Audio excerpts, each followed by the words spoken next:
రాష్ట్ర వ్యాప్తంగా వైఎస్ఆర్సీపీ శ్రేణులు ఆగ్రహంతో మండిపడుతున్నాయి. కూటమి ప్రభుత్వం మెడికల్ కాలేజీలలో ప్రైవేటీకరణ చేయాలనే నిర్ణయంపై ప్రజల్లో వ్యతిరేకత వెల్లువెత్తుతోంది. జగ్గయ్యపేట నుండి చిత్తూరు వరకు, కోనసీమ నుండి విజయవాడ వరకు వైఎస్ఆర్సీపీ నేతలు, కార్యకర్తలు పెద్ద ఎత్తున ర్యాలీలు నిర్వహించారు. ఎన్టీఆర్ జిల్లా జగ్గయ్యపేటలో తన్నీరు నాగేశ్వరరావు ఆధ్వర్యంలో భారీ ర్యాలీ జరిగింది.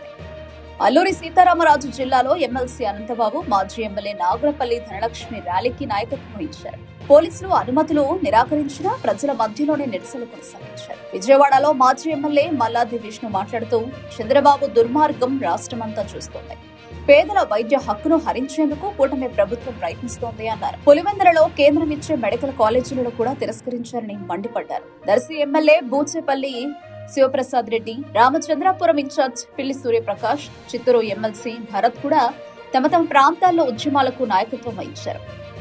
వైఎస్ఆర్సీపీ నేతలు ప్రభుత్వాన్ని హెచ్చరిస్తూ మెడికల్ కాలేజీల ప్రైవేటీకరణ నిర్ణయాన్ని తక్షణమే వెనక్కి తీసుకోవాలి, లేకపోతే రాష్ట్ర వ్యాప్తంగా ఉద్యమం మరింత ఉవ్వెత్తున ఎగిసిపడుతుంది అని స్పష్టం చేశారు. ప్రజా ఉద్యమం ఉవ్వెత్తున ఎగిసి కూటమి ప్రభుత్వాన్ని వెనక్కి నెట్టే సూచనలు స్పష్టంగా కనిపిస్తున్నాయి.